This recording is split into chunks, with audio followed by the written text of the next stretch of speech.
கன்னிராசி அன்பர்களே, உத்தர நட்சத்திரத்துல 2, 3, 4 பாதம், மேலும் அஸ்த நட்சத்திரத்துல 4 பாதமும், சித்திர நட்சத்திரத்துல முதல் 2 பாதத்தை கொண்ட கன்னிராசி அன்பர்களுக்கு அற்புதமான நாள். பரிசுகள் பெறக்கூடிய நாளாக இன்றைய தினம் உண்டு. திருமண வரங்கள் எதிர்பார்க்கிறவாளுக்கு நல்ல செய்திகள் வந்து சேரும்.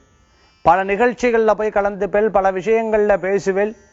அரசியல் ஆர்வம் இருக்கிறவா, கலைத்துறையில் இருக்கிறவாளுக்கெல்லாம் நல்ல முன்னேற்றங்கள் உண்டு. உங்களுடைய பேச்சு பிறரை ரசிக்கும் அளவுக்கு இருந்துட்டு இருக்கும். பேர் புகழ் அந்தஸ்து கிடைக்கக்கூடிய நல்ல நாள்.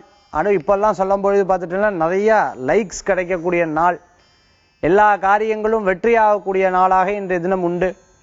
உங்களுடைய விடாமுயற்சி வெற்றியை பெறக்கூடிய நாளாக இருந்துருக்கும். குழந்தைகளோட, குடும்பத்தாரோட, சகோதர சகோதரிடம் சந்தோஷமாக இருக்கக்கூடிய நல்ல நாளாக இன்றைய தினம் உண்டு. இன்றைய தினத்தில் பெயர் அதிர்ஷ்டம் கொண்ட அற்புதமான எண் 6, நிறம் சிகப்பு. வழிபாட்டுக்குண்டான தெய்வம் திருச்செந்தூர் முருகப்பெருமான் வழிபாடு விசேஷ பலன்களை தரும் அற்புத வழிபாடு.